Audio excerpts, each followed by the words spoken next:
Ketamine Queen, enters a guilty plea to supplying Matthew Perry a lethal dosage. The fifth and last defendant accused in Matthew Perry's overdose death to enter a guilty plea was a lady known as the Ketamine Queen, who admitted on Wednesday that she sold Perry the substance that killed him. Jasveen Sangha entered a guilty plea to 5 federal offenses, one of which was supplying the ketamine that killed Perry. Later this month, her trial was scheduled to begin. In the crowd were Perry's stepfather, Dateline reporter Keith Morrison, and his mother, Suzanne Perry. They were attending court hearings for the first time since the indictments were announced a year ago. When U.S. District Court Judge Sherilyn Peace Garnett invited Sangha to enter a plea, she repeated the word guilty 5 times while standing in court with her lawyer, Mark Garagos, wearing tan prison attire on Wednesday.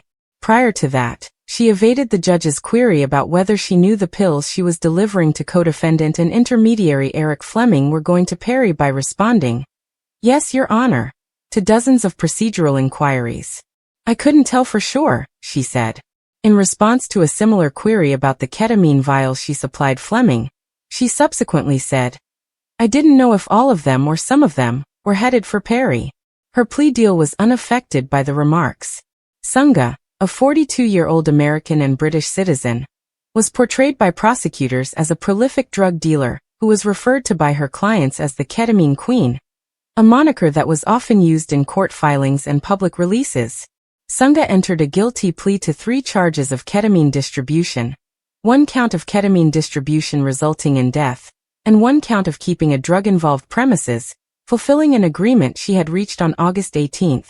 "She is devastated by everything," for want of a better phrase, Garagos said outside the federal courtroom in downtown Los Angeles. "Nobody wants to be in the chain of causation. She feels awful, and she has felt awful from the beginning." Sangha acknowledged supplying heroin directly to Cody McClory, 33, who overdosed and died in 2019. Perry had nothing to do with McClory.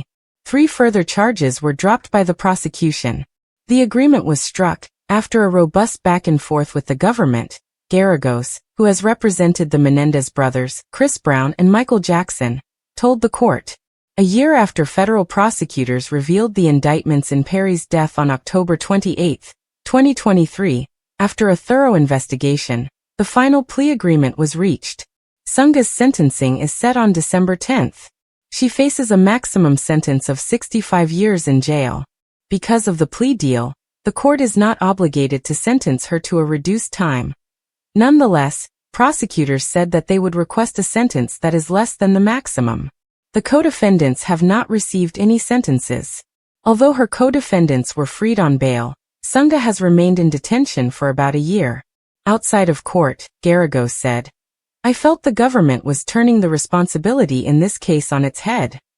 I believe that when you discuss this case with most people, their main concern is, why is she in custody, and the people, whether they are medical professionals, the people who are actually ingesting the drug, or the people who are administering the drug, are out."